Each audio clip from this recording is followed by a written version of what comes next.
question is, identify the grade of furcation involvement shown in the color plate. Okay, so in the color plate over here we have two molars, 1 and 2. Both of them have furcation involvement.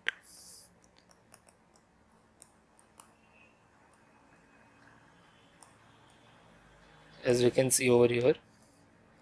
Okay, now there is definite bone loss in the furcation. The diagnosis of furcation involvement is clinical and radiographic. Let's not forget that. And the image over here is only clinical and it does not show the probing with a neighbor's probe. Okay, you cannot see anything with the probe here. They have not shown that. So now the options here according to Glickman's classification are grade 1, 2, 3 and 4. Grade 1 and grade 4 are very severe forms. So severe as in grade 1 is the least severe and grade 4 is the most severe. So let's have a look at the classification system according to Glickman first.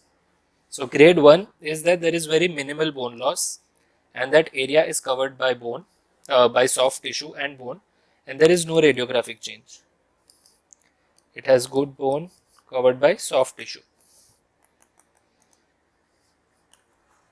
Grade 2, as we can see here, it stops at one end. The probe stops at an end. This is called Childish Sac Lesion, meaning this literally means that the tunnel has no end. A tunnel with no end is called Childish Sac. So here there is some bony wall present and mostly there is horizontal bone loss. The component is horizontal. Radiographic changes may or may not be seen. In grade 3 furcation involvement, the interradicular bone is missing and the probe will pass through and through, which can be visualized easily on the radiograph.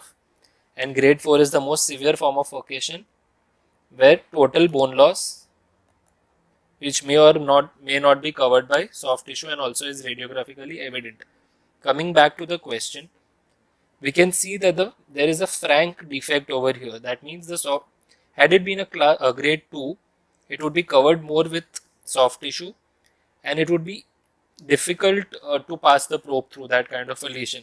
But here the amount of bone loss is quite severe. It is not purely horizontal. The bone loss is vertical plus horizontal.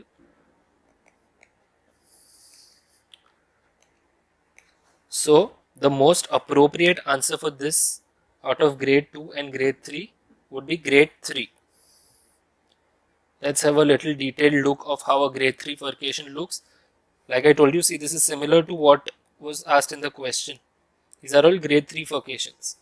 So this image is showing grade 3 furcation on maxillary molars, and the probing would confirm that the buccal furcation connects with the distal furcation of the tooth.